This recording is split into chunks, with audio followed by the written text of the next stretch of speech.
Shalom Ibu Bapak, Saudara-saudara, selamat pagi, salam sejahtera bagi kamu sekalian. Tak terasa kita kembali berjumpa dalam hari baru, dalam pekan yang baru ini. Kata orang bijak, hati yang bersyukur membuat kita menjalani kehidupan kita dengan baik. Mari mengawali perjalanan kehidupan kita hari ini dengan ucapan syukur kepada Tuhan dan menerima kekuatan baru dalam firman-Nya. Sejenak kita menyatu dalam renungan pagi edisi Senin 7 Maret 2022. Mari kita mulai.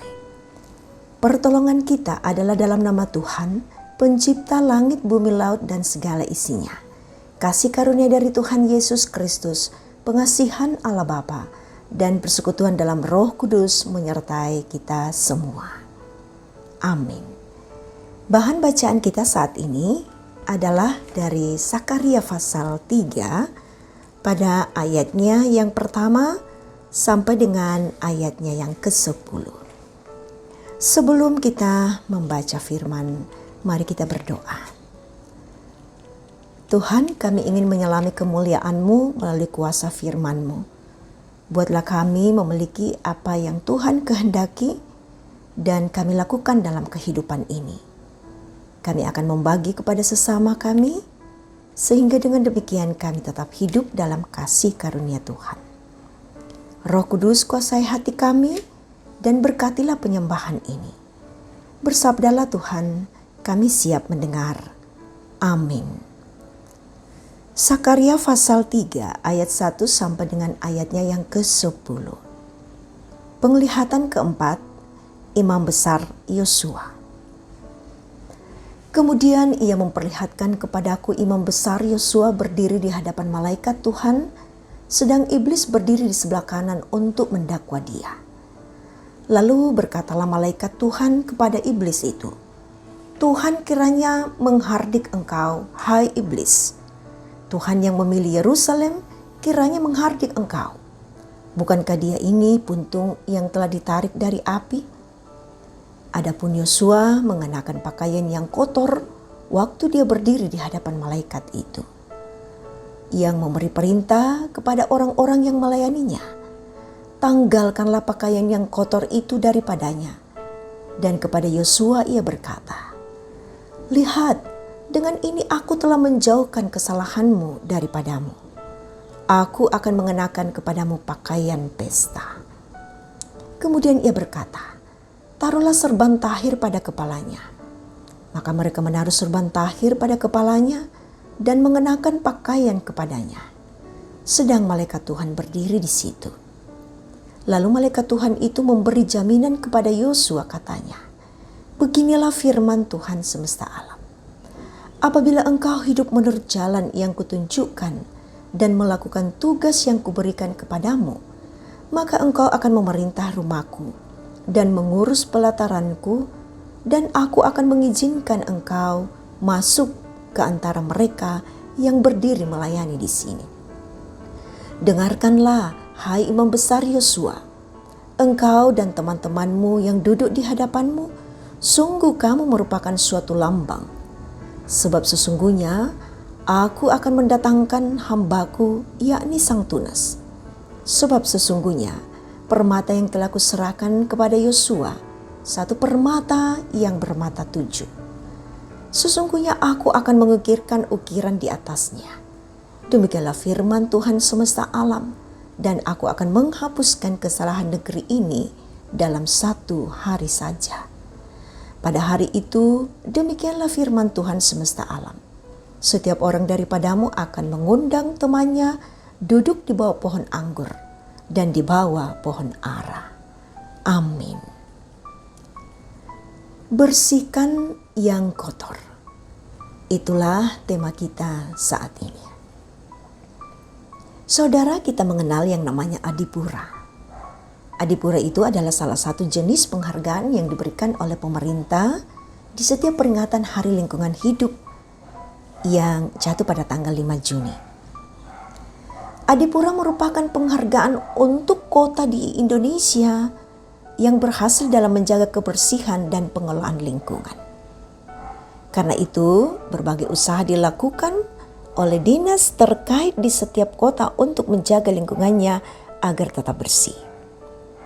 Kota yang bersih selain enak dipandang mata, juga memperkecil kemungkinan untuk menjadi sarang penyakit. Dunia yang dalam tanda kutip penuh dengan kotoran. Kejahatan kian merajalela, pertikaian, peperangan, mewabahnya jenis penyakit yang aneh-aneh. Nabi-nabi palsu dan pengajaran-pengajaran sesat juga bermunculan di mana-mana sebagai pertanda bahwa dunia sedang berada di penghujung zaman. Justru inilah waktu bagi orang percaya untuk membersihkan diri dari segala kotoran yang ada. Orang percaya harus bersikap tegas dalam membuat pilihan hidup. Firman Tuhan memperingatkan, barang siapa yang berbuat jahat, biarlah ia terus berbuat jahat. Barang siapa yang cemar, biarlah ia terus cemar. Dan barang siapa yang benar, biarlah ia terus berbuat kebenaran.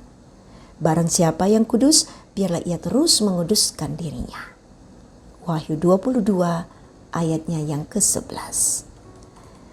Jangan pernah mengira kalau kita sudah bertobat, maka tidak ada lagi kotoran.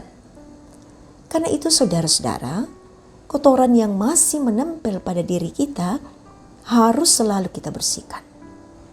Sebab selama masih ada kotoran dalam diri kita, dalam bentuk apapun, maka hidup kita tidak akan berkenan kepada Tuhan. Nabi Zakaria dalam pembacaan kita mendapatkan suatu penglihatan. Imam besar Yosua berdiri di hadapan malaikat Tuhan dengan mengenakan pakaian kotor. Sedangkan iblis berdiri di sebelah kanannya untuk mendakwa dia. Oleh karena itu, Yosua pun harus dibersihkan sedemikian rupa dan kemudian dikenakan pakaian pesta. Sehingga Yosua pun dilayakkan untuk mengerjakan tugas yang Tuhan percayakan kepadanya dengan baik. Firman Tuhan berkata, keluarlah kamu dari antara mereka dan pisahkanlah dirimu dari mereka. Firman Tuhan, dan janganlah menjamah apa yang najis, maka aku akan menerima kamu. 2 Korintus 6 ayat 17. Tuhan memberkati kita semua. Amin. Mari bersatu dalam doa. Syukur atas firman Tuhan yang boleh kami dengarkan, kami alami, dan kami jadikan sebagai suluh dalam menjalani kehidupan kami untuk hari ini, bahkan hari seterusnya. Perkenankanlah kami memulai segala aktivitas kami hari ini dengan baik ya Tuhan, dan tetap dalam mempermuliakan Tuhan saja. Dalam kondisi yang sangat beragam yang kami alami selaku anak-anak Tuhan, bahwa ada di antara kami yang bergumul sakit penyakit atau bergumul dengan pelajaran, perkuliahan, ataupun pekerjaan, ataupun masalah-masalah lain. Satu hal yang tidak boleh terlepas dari kehidupan kami dalam menghadapi semua itu, bahwa kami mengakui Tuhan sangat menyayangi kami. Berkatilah tiap rumah tangga umat-Mu Tuhan, tetap taruhkan damai sejahtera-Mu dalam setiap hati kami. Atas segala sukacita yang dialami oleh umat-Mu, apakah hari ini ada yang berulang tahun, ataukah sukacita keberhasilan-keberhasilan lain. Tuhan dimuliakan di atasnya dan makin tambahkan hikmat bagi kami umat-Mu. Penuhi hadirat-Mu Tuhan untuk setiap kami yang menyatu dalam renungan ini. Tuhan, ini kami yang membawa syukur kami dan harapan kami. Demi nama Tuhan Yesus kami berdoa. Amin. Demikian kebersamaan kita, dan Tuhan mengutus kita dalam aktivitas kita, maka terimalah berkat Tuhan. Tuhan memberkati engkau dan melindungi engkau. Tuhan menyinari engkau dengan wajahnya dan memberi engkau kasih karunia. Tuhan menghadapkan wajahnya kepadamu dan memberi engkau damai sejahtera. Amin. Saudara, terima kasih atas kesetiaan kita dan selamat menikmati kebahagiaan untuk hari ini. Dan jangan lupa tetap jaga kesehatan.